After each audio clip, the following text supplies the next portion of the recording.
saya yakin kalau untuk tingkat itu saya harus apa yang diputuskan oleh Rapimnas terhadap para kandidat itu, insya Allah saya pikir tidak meleset. Kualifikasi itu ada pada mereka.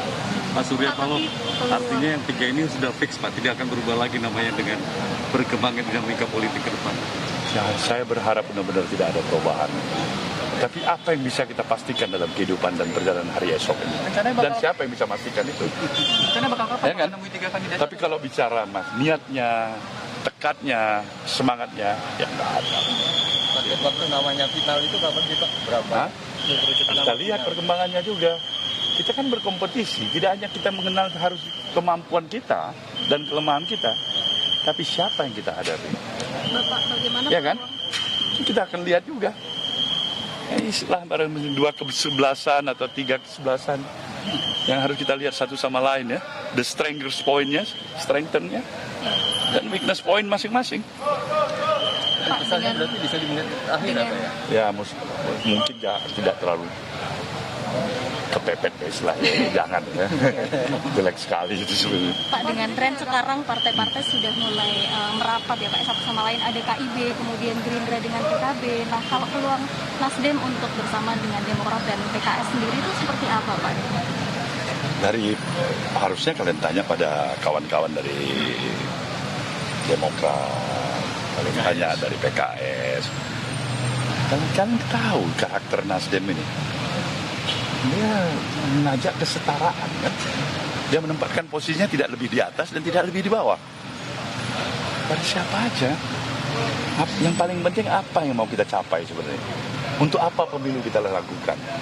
Sebagai mandat daripada sistem dan model demokrasi yang kita miliki itu pasti. Tapi kan tidak hanya berhenti di situ.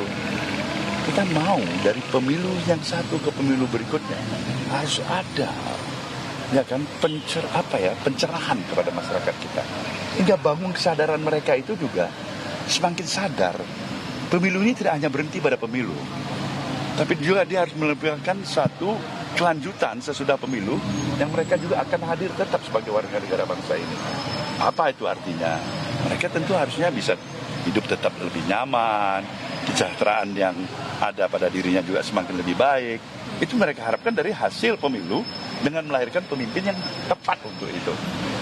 Dan suasana pemilu itu sendiri, kalau kita memulainya dengan keadaan yang kacau balau, bertikai di antara kita, merusak, menghujat, terus bicara aja kamu kadrun, kamu cebong, kamu kadrun, kamu kampret, kamu tidak nasionalis, kamu ini akan bikin radikalisme. Ini siapa? Sebenarnya kita tuduhnya kepada siapa? Coba kita harus jujur dulu. Siapa mereka? Siapa kita?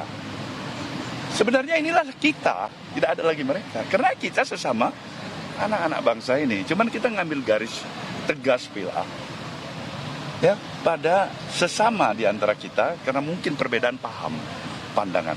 Nah, upaya-upaya yang mau dilakukan dari proses pengedukasian, pendidikan yang dilakukan oleh Nasdem ini untuk membuka wawasan apa yang jadi masalah utama bagi kita. Kalau radikalisme, bisa nggak kita kasih tempat hidup di tengah bangsa kita ini? Nasdem bilang no, tidak, dan tidak. Apalagi sikap yang ateis, tidak menghormati agama, nilai, nggak ada urusan itu. Tidak boleh ada tempatnya kepada kita, karena kita bangsanya menghargai religi. Ya kan? Pikiran-pikiran paham, ya, membawa katakanlah ajaran membentuk negara baru, pikiran-pikiran baru dengan ajaran khilafah. Bisa nggak dikasih toleransi oleh pikiran-pikiran ini untuk Nasdem? Nggak ada itu. Tidak ada kompromi.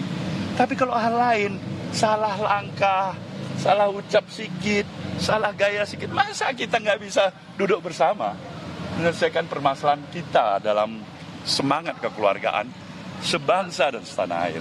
Pak, kalau di kemarin kan di PKS ada deal politik, ada kesepakatan. Kalau sekarang dengan Demokrat apakah ada? Ada lah yang tadi dibicarakan itulah kesepakatan. Enggak, maksudnya apakah mendorong AHY untuk menjadi cawapres? Belum, itu pasti belum.